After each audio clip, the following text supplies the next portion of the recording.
avez un rôle à jouer pour aider à corriger les excès du passé.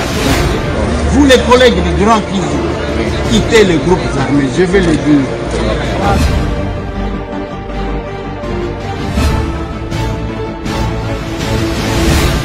Bienvenue mesdames et messieurs, bonjour, bonsoir, ça dépend s'il est quelle heure. Place et bino beaucoup d'amis. Surtout à la Kinshasa, ceux qui ont eu Kinshasa, c'est la capitale de la République démocratique du Congo. Ceux qui ont eu la République démocratique du Congo, c'est les Zamboka au Rwandais, il faut pas comme Congolais. Nous sommes le lot, tous mercredi, nous sommes le 16 avril 2025. Nakolobe, le déplacement, il y a chef de l'État pour les Katanga. Nakolobe la nini. Nakolobe la arrestation, il y a Turc Moko pour la surfacturation. Yabilo kwa mampinga. Nakolobe la nini.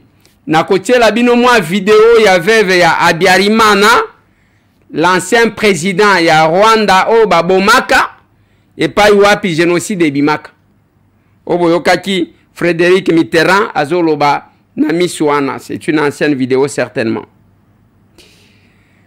Lydia Mutsebele déterminé à faire sanctionner les Rwandais suite à bas témoignage. Ezali Kokoya. Ansolona député. Nakolobela makambu ya mbula. Oyo ezali kobeta na Kinshasa na ba inondation. Na kozonga pona ko équilibrer ba responsabilité.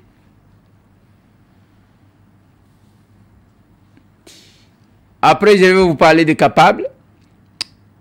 Na bisa kibino ke tozu siège hein, tozu siège na Tchangu, adresse yango. Capable kanya mama écrit l'adresse, il faut na pe Sabino Kanyama. Allez, c'est sur l'avenue l'avenue Bobozo numéro 40, sans fil, commune Yamasina. Derrière maison, il y a mosquée qui est en face et entrée Kimbuta. Donc, ceux qui ont une avenue Bobozo numéro 40, Namasina, au commune bureau wana, il y a Action commune pour la République, bureau ya Kafu. Pour la fédération ya Tchangu. Kalamingi tebo komona bureau ya interfédération. Awa biso tozana Kabinda 102, Kabinda croisement, Kabinda Kasavubu, venez nous découvrir. Est-ce que c'est compliqué? C'est pas compliqué. Bino batu bozana États-Unis d'Amérique. Échange patriotique eza les 20 oyu. Nangonga ya 18h to 6h PM ya New York. Na lingi bati la bino affiche bozo numéro ya Zoom pour que vous participez. Devenez capable. Place mususu waneza ko waya pamba. Bande konangai avant na banda, je souhaite joyeux anniversaire na Mzee Omba qui fête son anniversaire aujourd'hui. Joyeux anniversaire à vous. Mais tout capable à faire ta anniversaire, ceux qui n'ont souhaité y et qu'à soigner moutouté, n'a douta ka qualité na ya qui capable. Na ya ka wate po na mabanga, bwakanga is anniversaire nanga te tozaka na ba principe. Mbongo wana akofete sungata mutu moko. Tozokan. Mbongo ya anniversaire, onga na feta kate mais Zwa mukolo anniversaire na yo zwa ta mwa eloko muke sunga mutu. C'est ce que nous nous prêchons à la serre. Je dois dire sincèrement merci na maman Régine, oui. Maman Régine aza mama ya mukolo bon monaki ayaka na chaîne na aser a payé $670 pour na kosunga bandeko. Ndeko moko aboyi totanga kombo na ye aza na Belgique a payé $112. Maman Irène na Italie, toujours $100 na yo. Maman Sephora na France, toujours $50 na yo. Merci beaucoup pour na lisungi parce que to sunganaka. Hier j'ai reçu de konanga yo ya kendaki Bujumbura. Ayebi sibino comment les gens souffrent. ceux qui ba wana bazo souffrir modèle wana bongo ba o batikali na bazo occupé ba o bazana Goma to sunganaka koloba c'est bien bon mais ko sunga bato obengi biso na plus 243 891 515 061 plus 243 891 515 061 bande konanga na lignina to solo la mwa mkembangu mbangu parce que mikolo ezaka minute muketo silisi na lignina informé bino que lobi bakanga ki turke moko turke wana bakangie pona nini bien que bazo sambisa ye je suis obligé de vous en informer turke wana bazana cop boyebi tozana kacha bitumba mezana batu basala bitumba bakomisa ngo cop je vais vous le démontrer balobi bazo kende ko somba biloko yarme il y a 5 700 000 $. Facture et bim. Turque wana avec quelques personnes, oyo, toboy kotanga parce que bazo kanga bango kala mingite, bake ko falsifier facture. Ba commission ango 31 millions de $. De 5 700 000, babaki 600 000 T, babaki 200 000 T, mais bakei balongwe na 5 700 000, bake ko komisango 31 millions. Babengiye oye zandenge nini o c'est-à-dire beko menot alali kuna bao aliaki na bango mbongo mais pas seulement ça mbongo ango wana tangu l'état bimisi mbongo une partie babimisa ki nyonso 31 te babimisa ki je crois la moitié 15 millions mbongo ango ekei bongo manduki ango biloko ango bosombi ezawapi tomona nani o place tokendaki bayebisi biso ke mboka na bino eza na kati embargo. Oh papa siko mbongo eza wapi? Oh c'est-à-dire omoni ndenge tokendaki beko bozela nazotanga mutu oh nazozongisa mbongo papa kende nanu kuna batu basala de cette guerre business na bango batu basorganiza biso ba parlementaire soki otali biloko tu babimisaka pona bitumba contrôle ezalaka te okoyoka ka secret militaire secret sécuritaire oh mais papa même ba papier o sombaka secret za wapi kuna ba contrôlaka te lelo même ba inondation bozo mona tozo vivre bitonga tonga et bazo buka te pona nini parce que ba responsable soit y armée soit ya police bato bazaka na manduki bisika bakopekisa ke botonga te bakolukaka général moko to ba généraux mibale to misato bakabeli bango mapangu bango batongi allez bazui ba soda batie wana bakomi ka boy. On n'a pas besoin de nous impressionner avec les militaires ici à Kinshasa. Nous avons besoin ya ke botinda ba militaire bakende kolakisa ba Rwandais ke tozape mibali oyo mboso aloba pas kotungisa kabiso awa kaka ba pete kaka boy. Non, on n'a pas besoin de ça. Lelo soki otali bisika ya mabe o batonga soki okomona na baka niveau bango batonga na place balobi batonga wate bango batonga bokende awa na bedenga liema o babuka kibato bokende même na résidence ya premier ministre ezalaka wana moyen zate aba matisi boy kuna ba matisi boy. Donc même intimité ce que résidence ya premier ministre tikali na se bazotala ye boy moyen muto circuler librement ezate botala niveau na sima bangonde bakoloba mboko yo ekobonga te ndenge ozomona wana muke na lobango na Assemblée nationale makambo ya mikolo nyonso évacuation vous n'allez pas me dire que c'est fini. Voilà. Hôpital na biso on ne fournit pas d'efforts pour na kobongisa yango parce que nous allons prendre les soins médicaux libanda. Je parlais de ça, je crois la régie va parler le même langage. Et ça sonité, il y a même un membre du gouvernement qui venait d'aller en soins médicaux na Maroc, na hôpital moko centre privé babenyango FPIC si je ne m'abuse pas. Membre du gouvernement, à quelque chose soin na Maroc. Mais biso awa honorable président bakoti ko yebisa biso l'hôpital ya l'état o wapi biso ba député o bokotinda biso to kende ko zwa soin y compris bango moko. Lors de la reddition des comptes, chers collègues, ne place tout ça la autorité na biso yango te. Et ça place à kosekate, il faut tomi tuna. To pesa ki bango ndingisa ya kosala misala. Misala yango o basali eza misala nini. Mais jusque là, je ne vois aucun secteur. Oh, bazo brandir biso que voilà, dans ce secteur nous avons excellé tosaliboy. Nous devons éviter les improvisations. Je termine par là, honorable président. À l'Assemblée nationale, je ne cesse de plaider la cause de ces pays. Parce que batumukende bazo supporter mboka. Boyokaki awa nani Rex Kazadi. Aye koloba wana azoloba ke ce sont les Rwandais. Azo justifié pour nini? Tshisekedi apesi batu manduki te. Apesi basoda manduki te. Atindi bango na front. Papa nangai, informez-vous.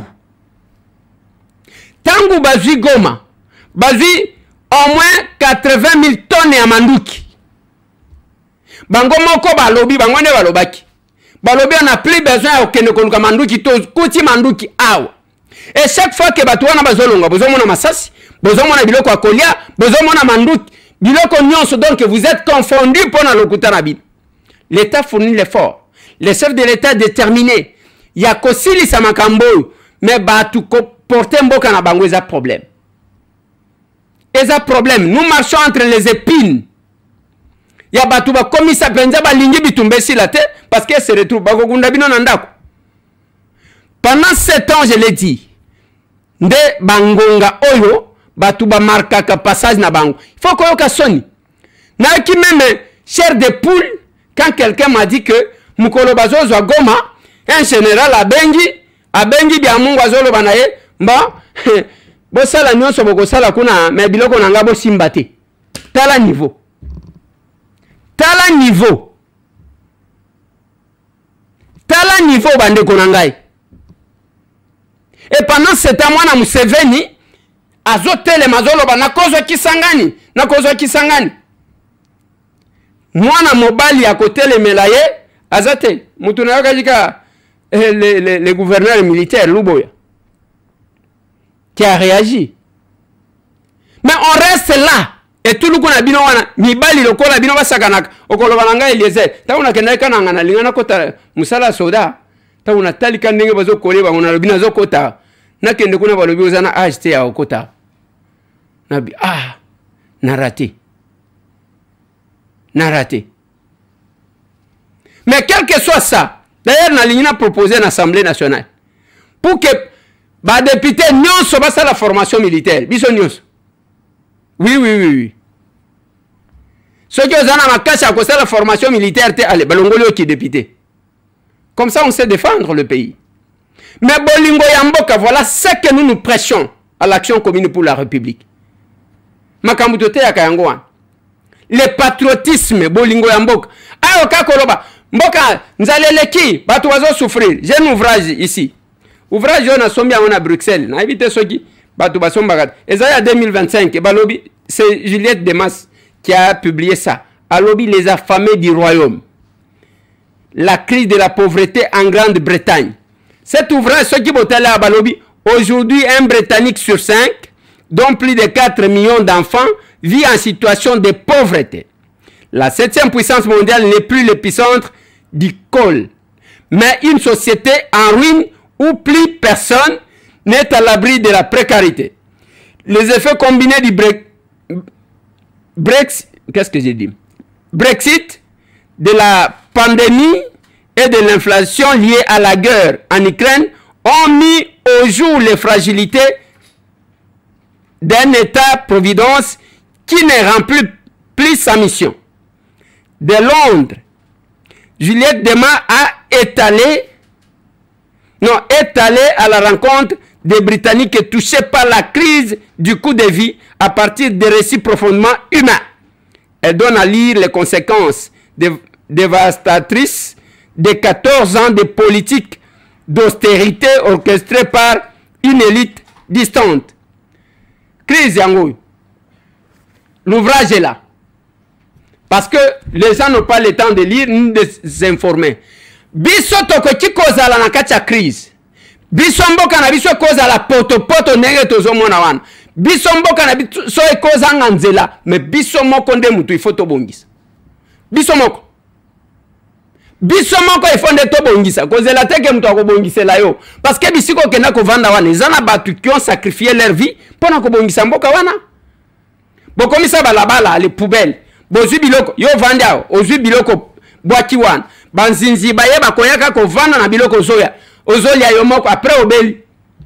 Bangunji bakobima wana bakosoa yo kobela malaria. Après ndolobi mboko yo kobonga te.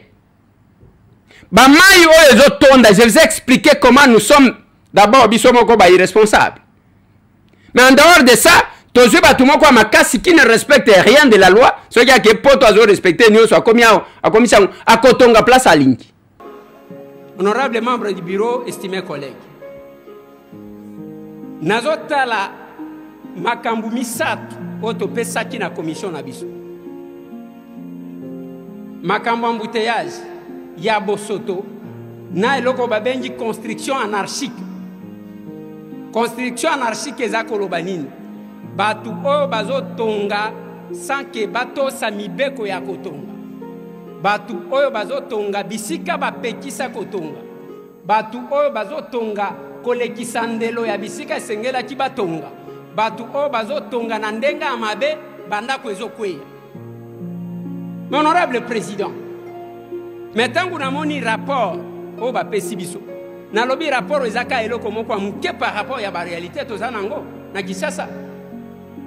Toko talaka awa tozana kankokolo awa. Domaine militaire batonga paradis wana basoda na biso bazana busoto. Il fallait que ça soit dans ces rapports, honorable président. Honorable président, awa bandaku oyo nyonso balingi ba inauguré misusu eza boye na boye. Mai nangwe kokende wapi? Parce que parmi biloko nzamba kela ya makasi eza mai. Ba chinois batonga palais du peuple. Batonga stade des martyrs. Bakanaliza mai pour que ekota na ya maya awa na pongabi. Mais aucun na pongabi wana basi batongi. Chaque fois que mboule beti ata mwa muke moya akobimezate soni biso ba député to banda mitukezo lala awa na robo awa. Je vous ai dit, ndako wana en face ya palais du peuple. Na lobby ezaki centre ya rétention d'eau. Batu bandi makite. Inondation bandi place wana. Moi je ne sais pas. Je ne sais pas. Et quand vous êtes en face ya batu qui ne savent pas, balingika ko diminuer mboka na bango. O ba soda bazo kende kuna bazo. Ba yebisi bino ke ba soda oyo bakendaki et pas ba Rwandais bazo futa bango combien? Bazo kima bango bazo yiba batu na Goma likolo nzala. Et ba arme o mbongo ya l'état et bimimingi. Bango moko balobi plus de 80 000 tonnes ya manduki. Bazui avion moko de chasse. Bazo wana 150 chars de combat. Kuna na Goma. Eza biloko tosomi. Biso tozo pouvoir na ki civil. Biso to ba soda ta. Et ba soda tozo travailler na bango. Eza ba soda biso to yaki na bango. Nous on n'était pas dans une rébellion. Yango zomona Kabila lokola azigu, azogu.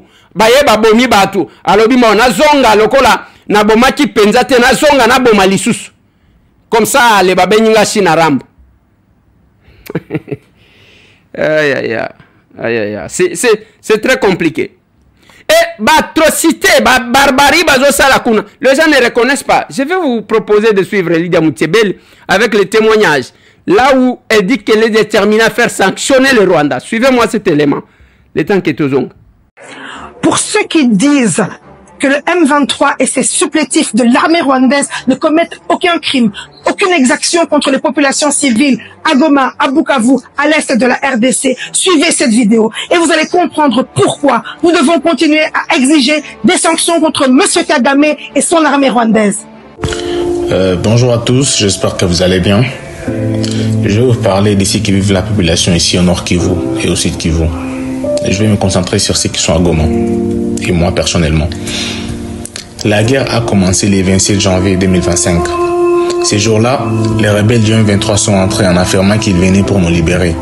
Mais en réalité, ils ne sont venus que pour tuer.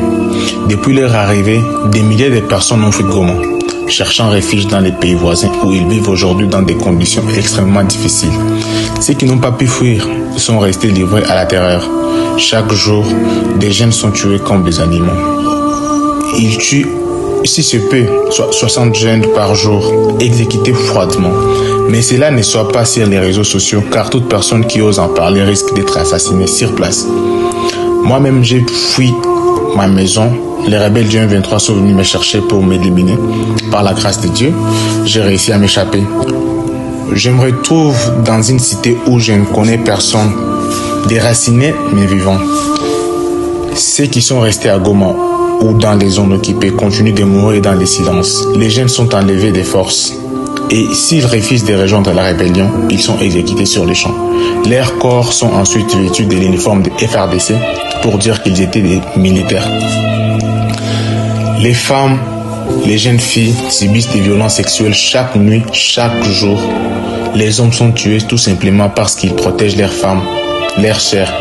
La population vit dans une peur indescriptible. À tous ceux qui peuvent nous entendre, pensez à la jeunesse congolaise de Goma, de Bukavu et des territoires occupés par les rebelles. Ne détournez pas les yeux, agissez, témoignez, aidez-nous à faire entendre notre voix, bien que certaines personnes qui vivent la terreur n'ont pas la voix de le dire parce qu'ils ont peur de mourir. Je vous en supplie, aidez-nous, sauvez des vies. Merci. Voilà. Moussala na bango yangoan, les libérateurs. Mutazolo bananga yaka okoyoka makambo koyoka eloko. Wapi bango ba occupé là où il y a la paix. Boye bisanga iko emoko. Wapi bazo tonga. Wapi bazo sale loko pona peuple wana. Tangu ba fongoli oto fongoli kadeko. Mutu nini okocha mbongo kune okende wapi okende Rwanda okosenga na nani bato manduki. Yoki mutu kocha ta 100 francs kuna. Italie, c'est quand même compliqué. Bango mutu basara génocide na bango. J'ai suivi la veuve ya Biariman. Azolo ba que ce n'est pas parce que bazali ko maltraitenga ndena koboya kosala koloba vérité alors que moi je suis victime. Bango nde babomaka mobile na ngai. Oui, j'ai de l'espoir parce que ce n'est pas parce qu'on m'a refusé, c'est-à-dire aujourd'hui que je vais me taire. Non, parce que le peuple rwandais a besoin qu'il y ait des gens qui essayent d'éclaircir la situation sur le Rwanda. Je ne suis pas criminel, je ne suis pas coupable, je suis au contraire, je suis victime de mensonges, je suis victime, je suis la veuve de celui qu'ils ont assassiné pour avoir ce pouvoir à Kigali. Et avoir qu'il y a quand même pas quoi à tous ces mensonges et que il croit que c'est moi qui suis menteuse, je ne comprends pas. Baboni Moussala na bango. Ils nous ont amené ici la culture. Yako tchela na batu ba poison. Yako ibaka batu. C'est quand même un peu compliqué. Et quand Frédéric Mitterrand alobaka na mutuana, alobina yeke tala. Bino Kagame. Mutuazo Kamba Rwanda. C'est un bandit. Après, Toyochikuna tantôt akufi malade. Tantôt balobi ba Rwandais de balé kaki ba tchela qui est déjà poison parce que cette émission ça là on se dit na 2007 les na zoka na journaliste Sonia, oui. Na miss rwandaise wana oh ya France 2000. Et tikali ba choqué nenge ba bimisaka ti Frédéric Mitterrand yekokufu. Tia yekokufu. Bien en tout cas.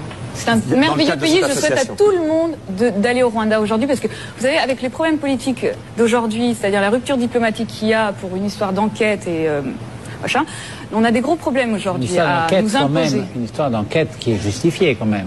Justifiée, on verra avec l'enquête parce que moi je me prononce pas pour ça. Moi on fait partie d'une organisation non gouvernementale et malheureusement on est pris en otage dans cette histoire politique. On ne va pas vous entraîner dans un truc qui va vous gêner, mais enfin, moi en tant que personne qui m'intéresse au problème, moi je prends ça sous ma responsabilité, je ne vous entraîne pas dans ma responsabilité. Mais enfin, le Rwanda est dirigé par un criminel actuellement quand même.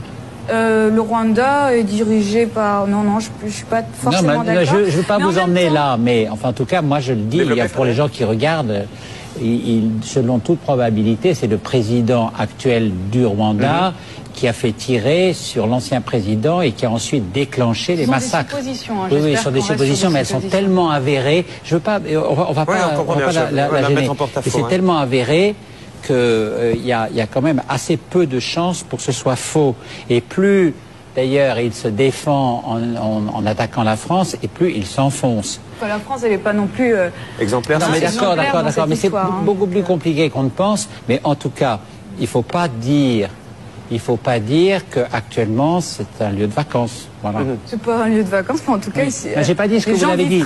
J'ai pas dit que vous l'avez dit. J'ai pas dit que vous l'avez dit. Les Français ont coupé la diplomatie là-bas avec le Rwanda. Malheureusement, c'est une histoire politique. Non, mais on peut pas empêcher les gens d'aller voir ce pays qui est quand même magnifique et puis voir cet exemple de reconstruction. Oui, vous avez absolument raison, mais on ne peut pas dire non plus. Il ne peut pas y avoir de reconstruction tant qu'il n'y a pas de procès ni de vérité. On ne peut pas reconstruire un pays. Ce sont deux personnes qui ont... Non, on ne peut pas reconstruire un pays quand il n'y a pas de vérité. On peut reconstruire les gens pour que les gens vivent. Et ça, Frédéric dit ça avec bienveillance, Sonia. Ça, c'est ce que vous faites. C'est ce que vous faites. Donc vous avez raison. Et puis c'est votre pays, donc vous l'aimez et vous aimez les gens qui y sont. Mais moi je vous dis, c'est pas mon pays, de quoi je me mêle. Mais en même temps, si. Parce que d'abord... C'était votre famille en même temps qui était à la présidence à l'époque. Quand vous connaissez les points de vue de Frédéric et son recul sur tout ça, ça vous pouvez pas le suspecter de ça une seconde. Non, pas une seconde. Ça n'a aucun rapport. Non, je vous dis simplement que ce sont des problèmes qui m'intéressent, comme tout à l'heure, si on parle du Darfour ou si on parle d'autres choses, ce sont des problèmes qui m'intéressent.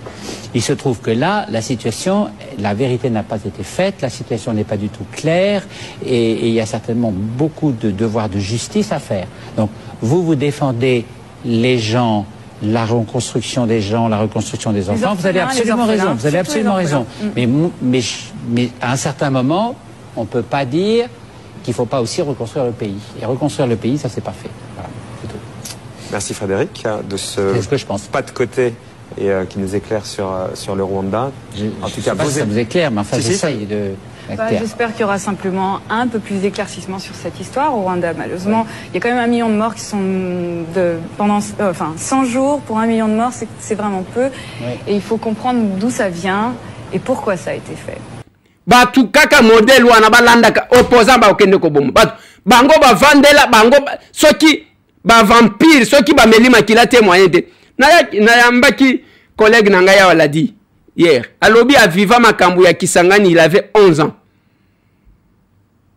makambo mona ezalaka te ayeko pesa témoignage ya makambo akeko mona na Burundi.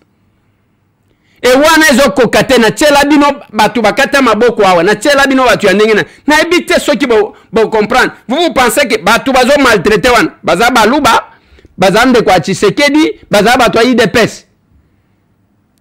Je vous ai même démontré ba Magloire Paluku bango bakolekisa ta na bango na babia Mungu ya kobomaka bandeko na bango, ce sont leurs propres frères qu'ils tuent pour que bango bazala. Mon ami Bertrand Bissy, moi, qui est président du M23, on a commencé dans l'AFDEL ensemble. C'est nous qui faisions toutes les informations de la rébellion de l'AFDEL. Avec le reportage, on suivait tous les rebelles partout, Moussé Kabila, on suivait partout, tous les généraux du M23, pardon, de l'AFDEL. On le suivait, lui et moi, et tous les politiciens, les commissaires généraux, comme on les appelait. Et puis les RSA qui sont gagnés. Nous, on est venus partout, Kenge, jusqu'ici. Ils restent là, ils complotent avec le Rankunda. Ils font le RCD, Goma. Après, ils ne sont pas satisfaits, ils font le CNDP. Après, ils ne sont pas satisfaits, ils font le M23. Mais quand est-ce qu'ils seront satisfaits? Ils font encore le M23 bis. C'est dommage. Mais venez, monsieur, quittez ça. Nous aussi, on n'a pas été servis. Parce que je n'ai pas été ministre sous Moussé Kabila. Ce n'est pas pour autant que je dois prendre les armes comme mon pays. Botika la libela. Bande konanga na zo suki se mission pona lelo. Le chef de l'État arrive à Lubumbashi, lobby jeudi, à Keko Vanda na Bana Katanga pour quelques jours, avant qu'Azonga na Kinshasa, la capitale. Et j'apprends même que le conseil de ministres est Kosale Makuna pour que a palpé du doigt na situation à Banakatanga. Banakatanga, chef de l'État Zoya Kotalabine. Le pays, c'est notre pays que nous défendrons. Na uchi Kotali Sabino Bomoni degré ya muyibi batu. Tirke wana bakangi, oh na kozonge la bino. Kotise na kop. Na ebi mutu mususu, kenda facture ezalaka ya combien? Ezalaki soki ya 70 000, bakeba lobite to bakisa to koma, batukaka modèle one. Et ce genre-là, ce sont les personnes qu'il faut arrêter. Comme surtout qu'on trahir. J'ai quelqu'un qui me disait aujourd'hui, la nuit, à l'obinanga que, en tout cas, il faut les pendre parce que bafutaka est bien. Bandeko nangana suki siwana. Bandeko ya États-Unis bobo sanate pour l'échange patriotique. Bino bana Kinshasa to okuta na Kabinda 102 de 9h à midi. Comme d'habitude. Naebisa kibino ke di 15 au 25 Modijo azali ko sala consultation kuna na France. Numéro na ya PC za plus 33 758 622 500 plus 33 758 622 500. Oko consulter jeune wana ceux qui ont un problème ya po akosunga yo. Aza jeune moko courageux que je connais et sérieux aussi. Tout mon aide.